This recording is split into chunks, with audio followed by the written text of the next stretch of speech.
Hello বন্ধুরা, নতুন একটা ভিডিওতে তোমাদেরকে স্বাগতম। জগদ্ধাত্রী ধারাবাহিকের আজকের পর্বে দেখা যায় যে বাড়ির জামাই কুঞ্জল উৎসবকে নিয়ে আজে বাজে কথা বললে অনেক রেগে যায় বৈদেহী মুখার্জি। ওদিকে উৎসব নিজের ফোন কিছুতেই ওপেন করতে পারছে না, কারণ সে যদি তার ফোন অন করে তাহলে পুলিশ তার ফোন নাম্বার ট্র্যাক করে তাকে ধরে ফেলবে। আর এই জন্য সে লুকিয়ে চলে আসে হসপিটালের সামনে। আর সেখানে এসে তার মায়ের যে গাড়িটা রয়েছে সেই গাড়ির ড্রাইভারকে সরিয়ে দিয়ে নিজের ড্রাইভার সেজে নিজের মায়ের গাড়িতে বসে থাকে।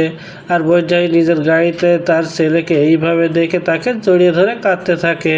আর সেই সময় বৈদেহী তার ফোনটা হসপিটালে ফেলে যায়, সেটা দিতে আসে দুর্গা। আর উৎসবকে দেখতে না পেলেও বৈদেহীর কিছু কথাই তাকে সন্দেহ করে সেই গাড়ির পিছু নেয় দুর্গা। কিন্তু তার আগেই উৎসব তার মায়ের কাছ থেকে নিজের পাসপোর্ট ও কিছু টাকা নিয়ে ওখান থেকে চলে যায়।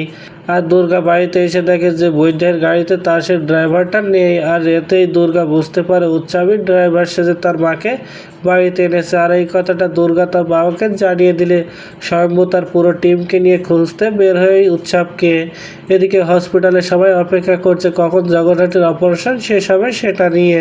তো বন্ধুরা, কি ঘটতে চলেছে গল্পে এবার জানতে হলে আমাদের সাথেই থাকুন। ধন্যবাদ।